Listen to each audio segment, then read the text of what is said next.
Di balik megahnya gedung Pusdiklat Kementerian ABC yang sudah terbayar penuh, muncul sejumlah pertanyaan. Apakah nilai, proses, dan hasil dari gedung yang sudah dibangun sepenuhnya bebas dari kecurangan? Setiap aset negara adalah manifestasi dari akuntabilitas fiskal. Proyek pembangunan gedung Pusdiklat senilai 50 miliar rupiah ini menjadi subjek audit investigatif kami, menyusul adanya indikasi kuat penyimpangan prosedural dan konflik kepentingan yang berpotensi merugikan keuangan negara.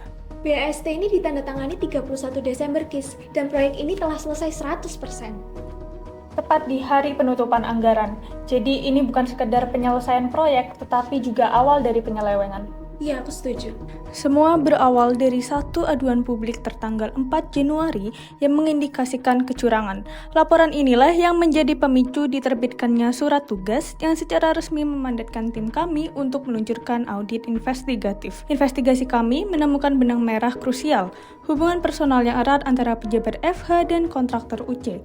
Inilah titik awal skema kolusi yang merusak proyek ini dari dalam. Perkenalkan, kami dari tim PNS Universitas Gadjah Mada yang beranggotakan saya Najwa Balkis Sabana, Saya Putri Khairunisa Fakira, dan saya Nafisa Ariko akan memaparkan hasil investigasi kami yang berjudul Analisis Dugaan Persekongkolan Tender dalam Proyek Pembangunan Gedung Pusdiklat Kementerian ABC. Lihatlah, ternyata FH sama UC itu bersebelahan. Wah, mereka satu angkatan, satu kelas juga. Iya, mereka nggak cuma sekelas. Mereka pasti ada hubungan dekat, di mana di sini ada indikasi konflik of interest dari kasus yang kita investigasi. Betul, kalian juga bisa melihat nih profil dari saudara FH, di mana saudara FH itu menyalahgunakan jabatannya untuk membantu saudara UC. Dengan iming-iming gratifikasi, saudara UC ini memiliki hubungan dengan saudara FH untuk melakukan kerjasama. Kemudian, saudara FH pasti bersekongkol dengan bawahannya saudara WI untuk eksekusi di lapangannya. Lalu bagaimana skema alurnya? Jadi untuk skemanya, menurutku itu dari saudara FH, dia itu sebagai pusatnya menyalahgunakan jabatannya untuk merekayasa proses tender. Dan pada akhirnya, saudara UC itu memberikan imbalan balik dalam bentuk gratifikasi. Jadi ini adalah skema kejahatan transaksional. Dari hasil investigasi kami, inti dari permasalahan kasus dapat disimpulkan dalam fraud hexagon theory. Pertama, capability. Pelaku saudara FH menyalahgunakan wewenangnya sebagai kepala bagian umum dengan memanipulasi aturan main dalam proses tender. Kedua, opportunity. Pengawasan internal yang kurang memadai semakin memudahkan para pelaku untuk menyalahgunakan rancangan proyek yang tak terjaga. Ketiga, stimulus. Terdapat godaan atas keuntungan dari manipulasi nilai proyek serta tekanan atas target proyek dari saudara OC dan dugaan tekanan finansial dari saudara FH. Keempat, rationalization. Para terduga pelaku tidak merasa diri mereka salah ketika memanipulasi sistem tender. Kelima, arrogance. Keinginan untuk merasa superior dan tak tersentuh kasus hukum mendorong pelaku untuk saling memberi dan menerima gratifikasi. Dan terakhir, collusion. Hubungan pertemanan berubah menjadi mitra dalam kejahatan penyelewengan nilai proyek. Baik Putri Nafisa, kita sudah melakukan identifikasi awal pada kasus penyimpangan pembangunan gedung Pusdiklat, serta kita juga sudah membentuk hipotesis atas penyelewengan kasus ini. Baik, kita juga sudah merancang untuk program audit investigatif, di mana di sini terdapat langkah kerja untuk menguji hipotesis yang telah kita buat, serta terdapat bukti kunci yang harus kita peroleh dan juga pihak-pihak yang harus kita mintai keterangan. Ya, kita juga telah membagi tugas, peran, dan waktu pelaksanaan dalam pengujian tersebut. Ya, nanti kita akan membagi ini menjadi dua tes. Yang pertama adalah test of control, di mana kita akan menguji pengendalian internal dari perusahaan atau kementerian ABC ini terkait dalam proses pengadaan, serta substantif test, di mana kita akan menguji mengenai moneter untuk proyek-proyek yang bernilai tinggi.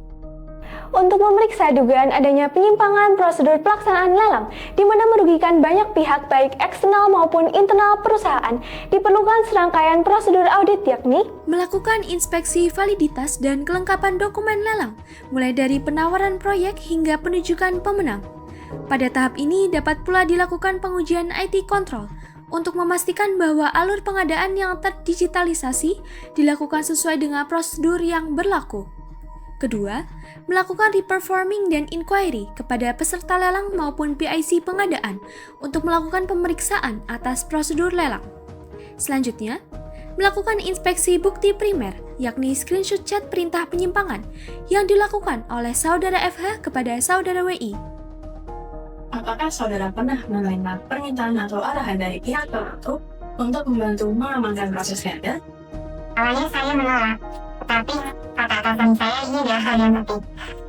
Diperlukan adanya inquiry kepada saudara WI terduga perpanjangan tangan penunjukan pemenang dan inquiry terpisah kepada saudara FH untuk meminta keterangan motif perintah yang dikirimkannya kepada saudara WI. Terakhir, meminta keterangan kepada peserta lelang lainnya terkait mekanisme dan juga alur proses lelang untuk memastikan kesesuaiannya terhadap peraturan seperti LKPP, peraturan presiden dan juga peraturan lainnya. Untuk memeriksa dugaan tidak adanya independensi di antara keduanya yang mengganggu profesionalitas kerja antara saudara FH dan juga saudara UC, kita perlu untuk melakukan pemeriksaan digital yakni dengan open source intelligence untuk menganalisis aktivitas media sosial di antara keduanya dan juga berita maupun artikel online. Ya, kita juga perlu melakukan familiarity analysis untuk melihat kedekatan antara kedua belah pihak dari saudara FH dan saudara OC, melihat data personalnya dan backgroundnya. Baik, saya juga sudah menelusuri pihak terdekat dari pelaku seperti rekan kerja, saudara, dan juga teman SMA untuk menelusuri lebih lanjut terkait dengan perilaku kolusi.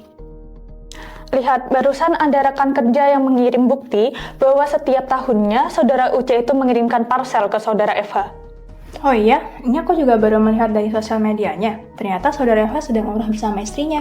Wah, sesuai ini dengan hipotesis kita tentang gratifikasi. Coba telusuri dan juga konfirmasi transaksi ini ke agen travel. Untuk memeriksa hipotesis terakhir, yakni dugaan fraudulent disbursement dengan skema markup proyek pada proyek bernilai tinggi, diperlukan serangkaian prosedur seperti Melaksanakan inquiry kepada appraisal independent untuk meminta informasi mengenai analisis perbandingan harga pembangunan proyek dengan harga pasar yang berlaku. Melakukan tracing penerimaan aliran dana guna memastikan seluruh pembayaran telah masuk pada rekening perusahaan yakni PT UBA dan bukan rekening pribadi. Selanjutnya, melakukan surveillance dari CCTV di TKP dan inspeksi atas isi dari goodie bag yang diserahkan pada pertemuan keduanya di parkiran Mall Pondok Jaya yang diduga berisikan success fee. Meminta keterangan baik kepada kedua belah pihak maupun sejumlah saksi seperti satpam dan pengunjung lainnya atas gerak-gerik maupun tindakan mencurigakan kedua belah pihak saat penyerahan goodie bag merah. Terakhir, melakukan observasi fisik untuk memastikan kualitas dan eksistensi proyek agar dipastikan telah sesuai dengan standar kementerian atau perjanjian yang telah disepakati. Jadi, ini bukan lagi hipotesis. Ini adalah fakta investigatif. Telah terjadi persekongkolan tender yang terstruktur, diikuti aliran suap dan gratifikasi. Secara garis besar, mereka punya 3 fase. Fase pertama adalah perencanaan, dimulai dengan penyalahgunaan konflik kepentingan dan perintah eksplisit dari saudara FH untuk mengamankan tender bagi PT UBA. Fase kedua, eksekusi, adalah aliran dana haram yang sistematis mulai dari parcel, voucher umroh sebagai pelicin, hingga puncaknya pada penyerahan goodie bag berisi uang tunai sebagai kickback pasca proyek. Dan yang terakhir adalah fase dampak. Dampaknya ada 2. Pertama, finansial. Estimasinya, negara berpotensi rugi hingga 10 miliar rupiah dari markup. Tapi, kerugian yang paling parah bukan itu. Ini tentang hancurnya integritas dan kepercayaan publik, dan itu tidak bisa diukur dengan uang. Jadi, apa langkah konkret kita? Oke, setelah kita melakukan program audit, maka selanjutnya kita akan menerapkan tindakan yang strategis. Dan untuk itu, saya menerapkan 3 aksi pilar. Yang pertama adalah penegakan hukum. Kita harus sesegera mungkin melimpahkan laporan beserta bukti ke KPK dan juga melakukan aset tracing ke saudara FH. Kedua adalah pembersihan internal. Kita harus sesegera mungkin juga untuk memberhentikan saudara FH dari jabatannya dan juga memblacklist PT UBA beserta saudara UC tanpa kompromi. Dan yang terakhir adalah perkuatan sistem dengan melakukan rotasi jabatan, lalu juga audit yang proaktif serta teknologi immutable lock. Dengan begitu, kita juga membangun benteng yang lebih kuat di masa depan. 3 pilar ini bukan sekadar rekomendasi.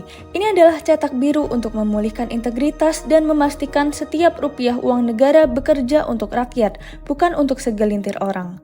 Karena pada akhirnya, memberantas korupsi bukan hanya tentang menghukum masa lalu, ini adalah tentang melindungi dan membangun masa depan yang lebih baik.